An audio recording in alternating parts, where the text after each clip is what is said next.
Bismillahirrahmanirrahim. I'm Dr. Mohibullah Wazir, and the topic is the ulnar artery. Look, this is the brachial artery.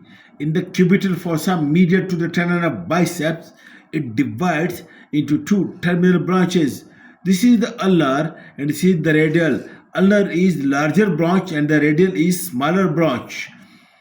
And then the ulnar artery then passes medially and it passes deep to the median nerve, and over here it lies upon the brachialis muscle and lies upon the flexor digitorum profundus muscle, and while anterior to it lies, you can see the median nerve, and then you can see the pronator teres, the flexor carpi radialis, and then the palmaris longus, and this one the flexor digitorum superficialis.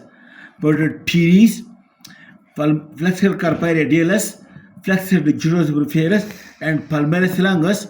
These lies anterior or superficial to the ulnar artery.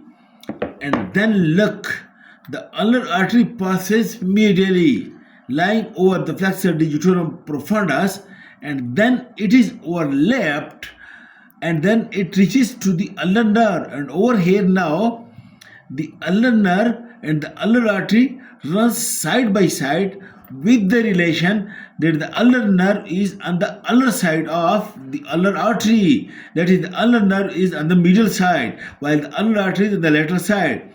But over here, it is overlapped by flexor carpi ulnaris, and you will see it only if you reflect the flexor carpi ulnaris medially. And then distally, you follow it. You follow then the radial nerve and radial artery.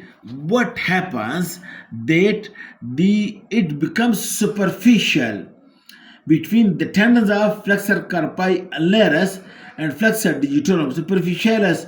Over here, the ulnar artery and ulnar nerve is superficial, and the pulsation of it, you can feel it very easily. You see it over here.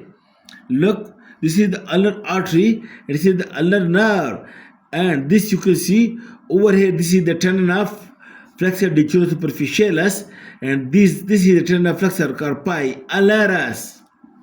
And note the point very clearly. Then this ulnar artery and ulnar nerve, it passes, look, it passes superficial to the flexor retinaculum. Look, the median nerve passes deep to it, while the ulnar nerve and ulnar artery, it lies superficial to the flexor retinaculum, but over here it is covered by loose connective tissue, and then it is called that the space between the loose connective tissue anterior to it, while the flexor retinaculum posterior to it, this make a canal through which the ulnar nerve and ulnar artery passes, and that is called as canal of Guyot.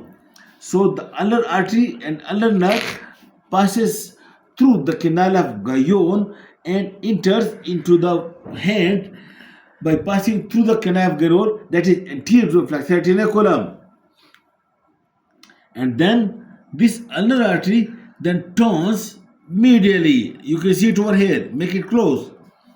It turns medially and make an arch, and this arch is then completed by this palmar branch, superficial palmar branch of radial artery, and this is called as superficial palmar arch, which lies superficial to the tendons of flexor digitorum superficialis and deep to the palmar aponeurosis.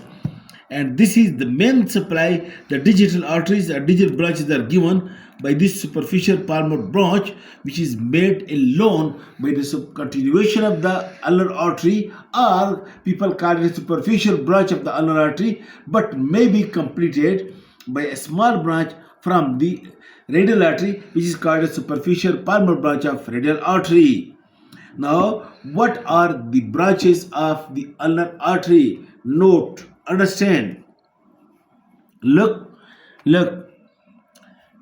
the first branch, over here, it is the anterior ulnar recurrent and then the posterior ulnar recurrent. These two arteries, look, anterior ulnar recurrent and posterior ulnar recurrent, which one passes anterior to the middle epicondyle and one passes posterior to the middle epicondyle to anastomose with the superior and inferior articulated branches of the brachial artery. Anyhow, one branch anterior ulnar recurrent, another branch posterior ulnar recurrent. Then the third big branch, it is the profunda. It is the common interosseous artery. And look, the common interosseous artery, which is a big branch, originates over here and immediately divides into two branches, the anterior interosseous and the posterior interosseous. You can see it over here. Look, this is the anterior interosseous artery, which lies on the anterior interosseous membrane and supplies the deep flexor muscles, and the posterior interosseous artery, which is a branch of common interosseous artery, which passes posteriorly. This one, along with the posterior interosseous nerve or the radial nerve, this posterior interosseous, it supplies the posterior compartment muscles, but it is being assisted by the perforating branches from the anterior interosseous artery, which perforate and also supplies the posterior compartment.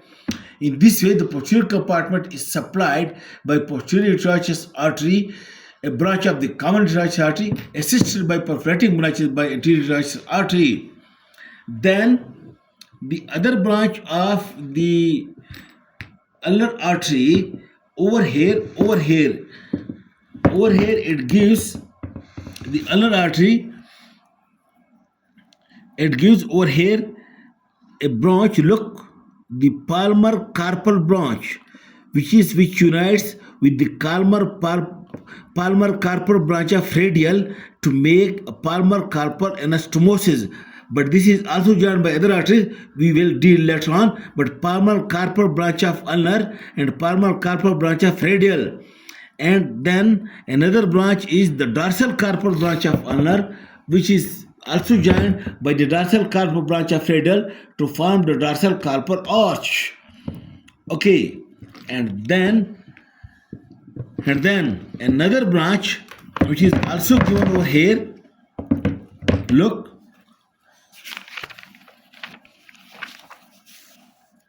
over here, please.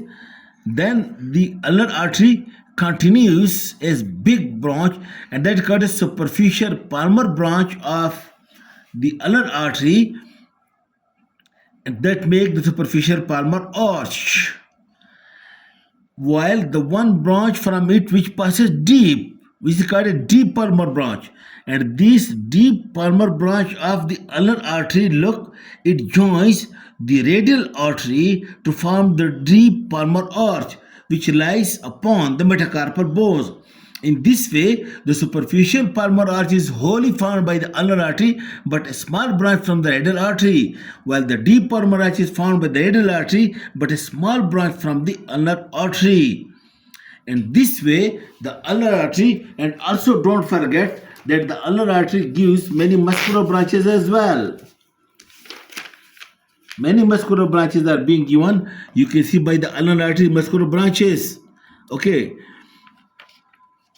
And in this way, the ulnar artery supplies the forearm and then the wrist and the carpal bones along with the radial artery, and then the hand and the hypothenar muscles and the digits, etc. This is the main branches of the radial artery. Thank you very much.